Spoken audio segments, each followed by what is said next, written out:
I put in some hours every week with the church office. I remained on duty, on call, you might say, as administrative assistant to the pastor. Eventually, I left there.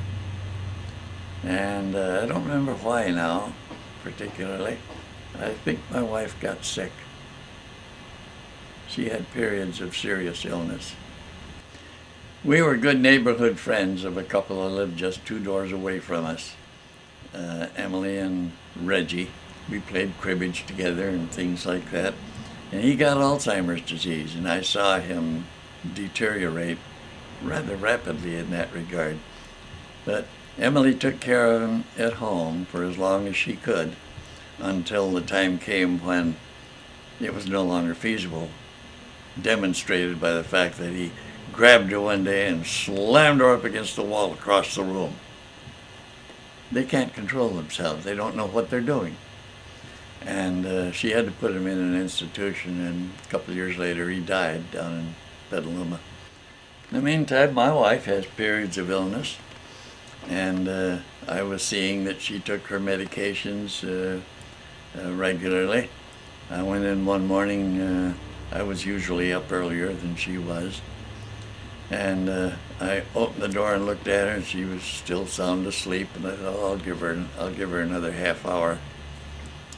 She looked sleepy, and I went back in another half hour, and she hadn't moved a muscle. I went over and touched her. She had died in her sleep during the night. So I had to tell both the attorney and his brother that their mother was gone. And those were not happy days, really. I lived alone for some time after that. Continued friends with Emily. And some years after Marge died, when we were playing a game of cribbage, or preparing to, and I said, don't you think maybe we ought to think about teaming up and spending the rest of our lives together? And she says, good God, no. Well, I accepted that, and about a week later, I found out she had told her 2 daughters that live in this area that I had proposed to her, and she said, they told her, well, do you like him, Mom? She says, yeah, I do. I like him a lot. Well, then go for it. And they encouraged her.